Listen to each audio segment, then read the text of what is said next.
दोस्तों आज हम आपको मुस्लिम लड़की और एक हिंदू लड़के का ऐसा सच्चा वाकया बताने वाले हैं जिसे सुनकर यकीनन आपकी आंखें खुल जाएंगी और आप लोगों को सोचने पर मजबूर हो जाओगे। और साथ ही आपको हजरत अली के हवाले से यह भी बताने वाले हैं कि घर से भागकर शादी करना कैसा है, ऐसा करने से कौन सी परेशानियां आती हैं।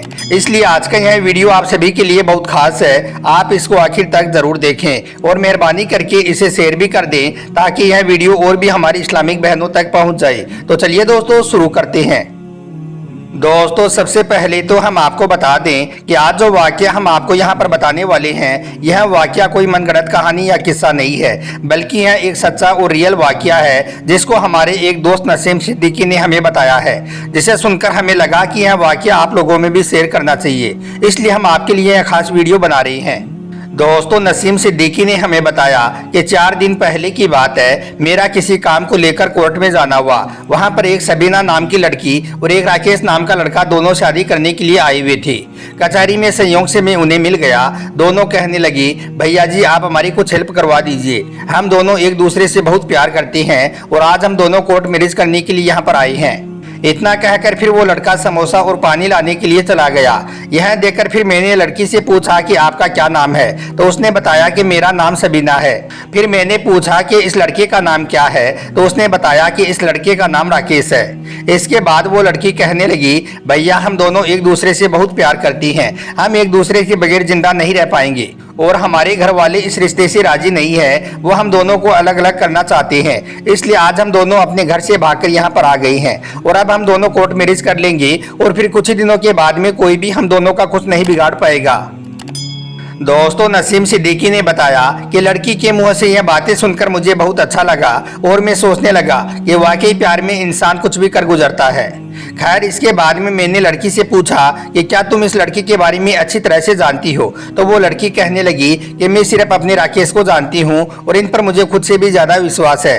यह सुनकर फिर मैंने अपना पत्रकार वाला दिमाग लगाया और मैं कहने लगा कि मैं आपसे एक बात कहूँ, क्या तुम मेरी यह बात मानोगी? तो वो लड़की कहने लगी कि कहो भैया क्या बात है। तो फिर मैंने उस लड़की से कहा कि बहन तुम सिर्फ 2 दिन रुक जाओ, मैं इस लड़की के बारे में और इसके पूरे खानदान के बारे में अच्छी तरह से पता कर लेता हूँ कि यह किस किस्म के आदमी है। फिर तुम दोनों सोमवार के दिन यहाँ पर आ जाना, मैं खुद तुम दोनों की शादी करवा दूंगा और यही नहीं फिर मैं तुम दोनों की प्रशासन से मदद भी करवाऊंगा ताकि बाद में तुम दोनों को कोई मुसीबत ना आने पाए। कुछ देर सोचने के बाद सबीना ने कहा कि ठीक है भैया, मैं 2 दिन तक रुक जाती हूँ।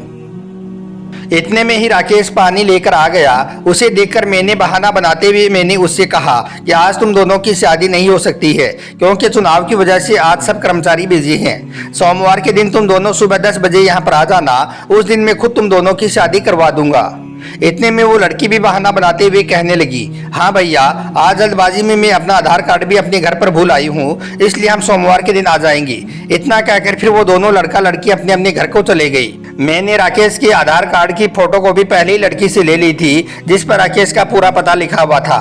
इसलिए फिर अगले ही दिन सुबह 10 बजे मैं राकेश के गांव में पहुंच गया और जाकर उसके बारे में पता करने लगा। मुझे वहां पर राकेश के बारे में जो जानकारी मिली उसे सुनकर मैं दंग रह गया, क्योंकि वहां पर जाने के बाद मुझे पता चला कि राकेश की तो 2 साल पहले ही शादी हो चुकी है और अब उसे एक 8 महीने की बेटी भी है।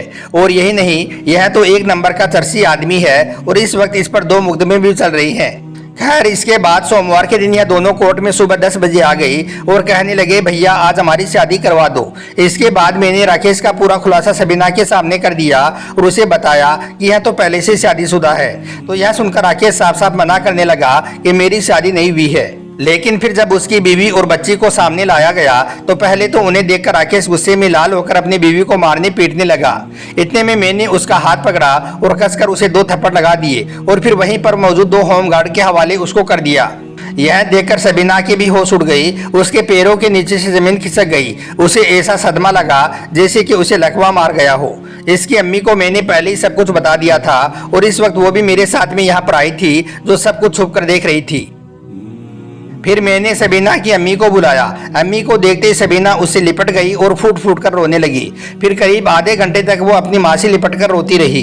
फिर मैंने दोनों माँ बेटी को पानी पिलाया और एक ऑटो बुलाकर उसमें बिठा दिया और उसकी अम्मी से इस बात की कसम ली कि वो घर पर जाकर अपनी इस बेटी को एक लफ्ज भी नहीं बोलेगी और ना ही वो इस बात के बारे में इसके अब्बू को कुछ बताएगी। फिर मैंने उन दोनों माँ बेटी को रवाना कर दिया और खुद सुकून की सांस ली। दोस्तों, अब मैं यहाँ पर अपनी तमाम बहनों से कहना चाहता हूँ कि आप कभी भी भूलकर अपनी ज़िंदगी में इस तरह का कदम ना उठा लेना और ना ही कभी अपने माँ बाप की मर्जी के खिलाफ शादी करना। अगर आपने अपनी ज़िंदगी में इस तरह की गलती भूल से भी कर दी तो फिर तुम ज़िंदगी भर आप खून के आंसू रोती रहोगी और ज़िंदगी भर पछताती रहोगी।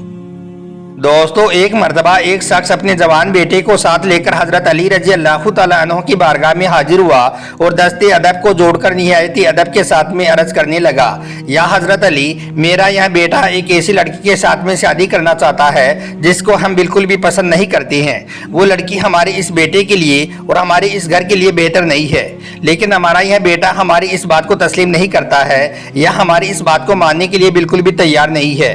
उस शख्स का इतना कहना था कि तभी उसका बेटा हजरत अली के सामने खड़ा हो गया और अदब के साथ कहने लगा, या हजरत अली, यह मेरी जिंदगी है। अल्लाह ने मुझको आज़ाद पैदा किया है। मैं जिसके भी साथ चाहूँ शादी करूँ, इसमें मेरे वालिद को क्या दिक्कत है। बस जब बात यहाँ तक पहुँच गई तो हजरत अली रजी अल्लाह तआला अन्हु फरमाने लगे, ए जवान, याद रखना, मैंने अल्लाह के प्यारे नबी हजरत मोहम्मद सल्लल्लाहु अलैहि वसल्लम से सुना है कि जो शख्स अपने वालिद की इजाज़त के बगैर निकाह करता है तो वो निकाह बातिल होता है, उस निकाह में बरकत नहीं होती है। इसलिए ए जवान, निकाह करने से पहले तुम्हारे लिए यह ज़रूरी है कि तुम अपने वालिद को राज़ी करो। इसके अलावा ए जवान, यह भी याद रखना कि यह दुनिया बाहर से जितनी खूबसूरत नज़र आ रही है, हकीकत में यह उतनी ही ज़्यादा बदसूरत है। अल्लाह ने वालिदैन का तोहफा औलाद को इसलिए अता किया है ताकि वो अपनी औलाद को हर पल हर लम्हा अपनी औलाद को एक नया सबक सिखाता रहे। ए जवान, अल्लाह ने औलाद को वालिदैन इसलिए अता किए हैं ताकि औलाद जैसे जैसे बड़ी होती जाए वैसे वैसे वालिदैन ने जो तजुर्बात इस ज़मीन से तकलीफ़ों के साथ सीखे हैं उससे वो अपनी औलाद की इस्लाह कर सके। याद रखना, अल्लाह को जवानों के जोश से ज़्यादा बुजुर्गों के मशवरे पसंद हैं। ए जवान, तुम्हारा यह वालिद आज जो यह बात तुम्हें समझाने की कोशिश कर रहा है, यह बात तुम्हें उस वक्त समझ में आएगी जब तुम्हारी उम्र तुम्हारे वालिद की उम्र को पहुंच जाएगी। मगर याद रखना, उस वक्त तुम्हारे पास यह वक्त नहीं होगा कि तुम इस फैसले को तब्दील कर सको। इतना सुनते ही उस नौजवान ने अपनी नजरें झुका ली। इसके बाद हजरत अली रजी अल्लाह तआला अन्हु ने उसके बाप से मुखातिब होकर फरमाया, ए बंदाए खुदा, याद रखना, यह इंसान की फितरत है कि वो हुक्म देने वाले को अपना अजीज नहीं रखता है। जैसे जैसे तुम अपनी औलाद पर हुक्म नाफिज करोगे उसके वजूद में जाने अनजाने में तुम्हारे लिए बगावत पैदा होती जाएगी, फिर आखिर में यही बगावत दूरी का सबब बनती चली जाएगी। इसलिए ए शख्स, याद रखना, अल्लाह ने तुम्हें अपनी औलाद की इस्लाह करने का हक तो दिया है लेकिन जबर करने का हक नहीं दिया है। अगर तुम अपनी औलाद की इस्लाह करना ही चाहते हो तो सिर्फ 3 मरतबा अपनी औलाद को 3 मुख्तलिफ दलीलों के साथ में यह बात समझाने की कोशिश करो कि तुम जो यह कह रही हो वो बिल्कुल सच है और वो जो करने जा रहा है वो बिल्कुल गलत है। लेकिन अगर तुम्हारे 3 मरतबा समझाने के बाद भी तुम्हारी औलाद वैसा ही करना चाहे जैसा वो करना चाहती है तो फिर उसके फैसले को तस्लीम कर लो और उनसे कह दो कि अब तुम्हें मैं नहीं बल्कि तुम्हारा आने वाला वक्त ही तुम्हें सिखाएगा। तो दोस्तों, अब तो आप भी समझ गए होंगे कि जो लोग अपने वालिदैन की मर्जी के खिलाफ भागकर शादी करते हैं, जो लोग अपने घर से भागकर अपने निकाह करते हैं, तो ऐसी निकाह में अल्लाह ने बरकत नहीं रखी है। इसलिए जो शख्स अपनी पसंद की शादी करना चाहते हैं उसको चाहिए कि वो पहले अपने वालिदैन को राजी करें और फिर उनकी रजामंदी से शादी करें। और वालिदैन से भी हाथ जोड़कर ये गुजारिश है कि आपके बच्चे जहाँ पर शादी करना चाहें उनकी वहाँ पर शादी कराने की आप कोशिश करें। अल्लाह आप सबको कामयाब करे। अल्लाह से दुआ है अल्लाह हमारी तमाम इस्लामिक बहनों को दीन के रास्ते पर चलाए और अच्छे और बुरे को समझने की तौफीक अता फरमाए। आमीन, अल्लाहुम्मा आमीन। एक बार आप भी कमेंट बॉक्स में आमीन ज़रूर लिख दें।